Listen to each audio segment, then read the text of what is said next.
Well, hello everyone, and welcome to the Reporter Telegram's District 3-5A report. Well, here we are, week 10, actually week 11. UIL can't figure out 0-1. Well, Anyway, we're here week 10, District 3-5A. 3 of the 4 playoff spots have been determined. What we do know is that one team or 3 could win the district title after Friday night, and the other thing is Permian's out. So, odd as that is to say, there will be no Hawaii 5-0 in the playoffs this season. Anyway, we'll get to that. We'll get to Permian first. We'll get that game out of the way, and then we'll talk about the other 2 games going on. Rough season for Permian. I know there's probably no telling how many for sale signs have ended up in Coach Gaines' yard, his backyard, his garage. Who knows? Anyway, but does Permian have a chance against Abilene High on Friday? Sure. You give everybody a fighter's chance, don't right. you? Hey, one thing you got to say, with that history, the history of that program, if those kids can't come out and play with that kind of pride, knowing what the guys before them have done for Mojo, then there's really just something wrong with the group as a whole. And that was something that Abilene High coach Steve Warren said to me today, and he said for them to have the tradition that they have, that's what makes them the most dangerous coming in this last game, because they're going to come out and play with pride. Mm-hmm. And that's his feelings on it anyway. He believes they're going to come out and he's going to get a fight from the Panthers. Who's going to win? Oh, I think Abilene High still wins. So I can't put that past. I know they lost to Cooper last week, but that's a good Cooper team.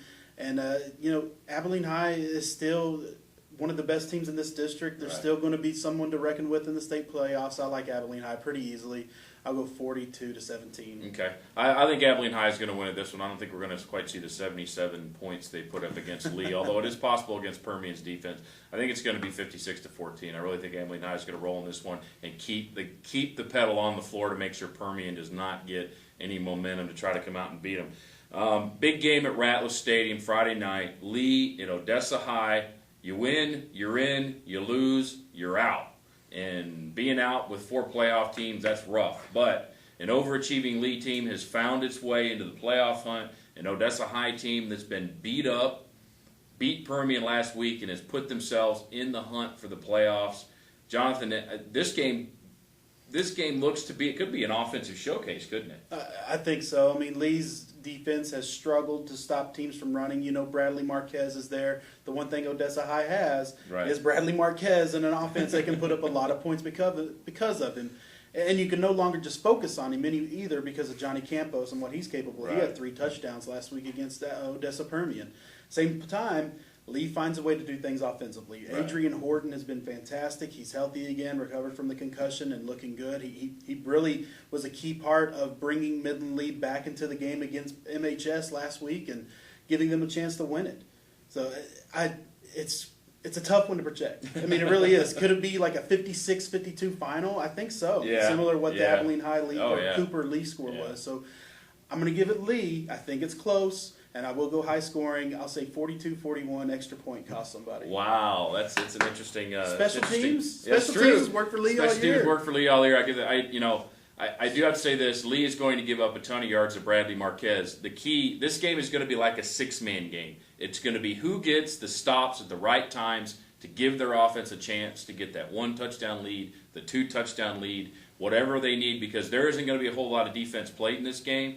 And it's going to be about stops. It's going to be about getting that 1 key stop, those two key stops to make this thing different, to make the difference in this game. I think Lee's going to win it, and I think it's going to be a 6-man game. I think we're looking at a game that's going to be 60-56 final. There's not going to be a whole lot of defense played in this game, but look for Marquez to go over 200 yards in this one. I really think he's going to have a big night, but I still think Lee's going to win this thing, because I think they've got a little bit more confidence right now than Odessa High, because I think they gained a lot of momentum after what they did against Midland High in the second half last week. Now, big game, another big game at Grande Communications Stadium. Both Abilene Cooper, Midland High are in the playoffs. They know where they're going. They probably know who they're going to play in. Midland High is going to be the Division I seed.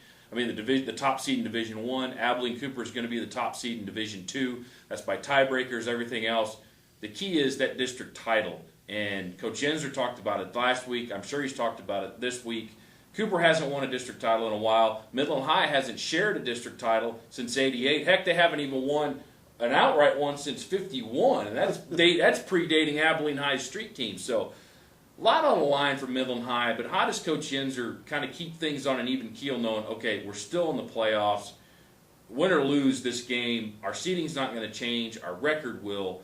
I mean, it's going to be kind of tough to kind of keep everybody in check this week, isn't it? I think it has to be tough. For one, those guys know the history of that program. I've thought really one of the best things said to me about this Midland High program to me all year by Coach Enzer was how they differ from every other program in the district. Mm-hmm. Cooper, Abilene High, Permian, Odessa High, Midland Lee. There's all of them have some sort of historic football background to them. Midland High doesn't. I mean, they went 51 years without a playoff berth before Yenzer got here in 2002.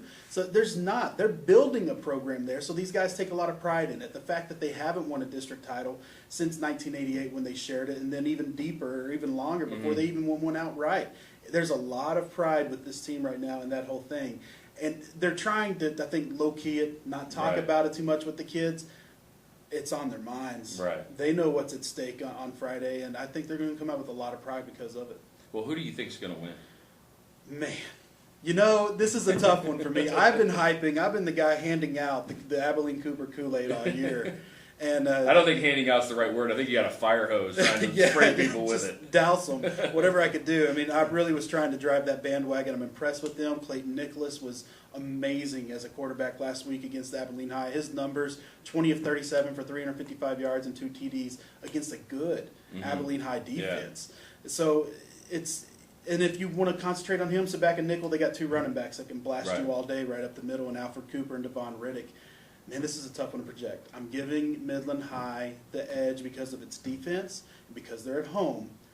They got to keep it low scoring, though, if they want to have a chance. When I say low scoring, 30s is low scoring against Abilene Cooper. And I'll say 35-31, Midland High. Right. I think Abilene Cooper is going to win this game, and I think the difference is going to be made on the interior lines. I think Cooper's offensive line has to do a good job of controlling Midland High's front to make sure that their running game and their passing game has time and their running game has holes.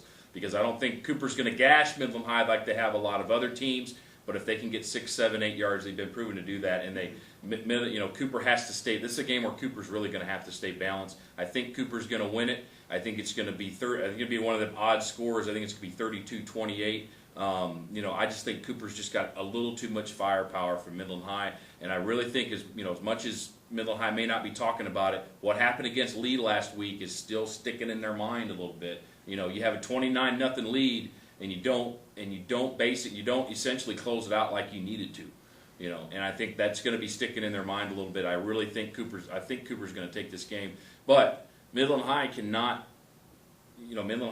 look on this game win or lose, and they all remember they're the number 1 seed in Division 1. They're going to the playoffs, and I guess that's the main thing that people have to remember about that one. All in all, it's been kind of an interesting year in 3-5A. What's been a surprise to you? Well, to have Midland High competing for this district title really does surprise me. I didn't see this coming again. Of course, Permian is right up there with all of them. I mean, Coach, again, back to Abilene High, Coach Steve Warren, he mentioned that to me today. I can't believe that they're struggling the way they are. It kind of perplexes him a little bit that they're having the troubles. He doesn't really understand what's wrong with it because they got the talent. But this Midland High Cooper game, I think it's going to be one for memory. I really do. I think it might be. And, I mean, the Lee Cooper game was exciting, 56-52. That's fun to watch. But I really think this Cooper Midland High game is going to be the game of the year in this district. I think it will be, too. I think it's going to be a great game. It's going to be a great game for the fans that go to it on Grande. It's going to be a very entertaining game. I think Odessa High is going to be entertaining as well. If you like offense, if you're a defensive-minded person, I wouldn't even pay the $5, $6, $7, $8 you got to pay to get into Ratliff Stadium because it's not going to be fun. With that, but I'd like to thank everyone for joining us here on the 3-5A football report. Next week we'll get into the postseason. We'll see what happens. Lee could be there. Midland High's in. We'll see. We'll have to see what happens this week. This Friday night's going to be a great weekend of games. I'd like to thank you for joining us. I'm Len Hayward. That's Jonathan Hall. Thank you.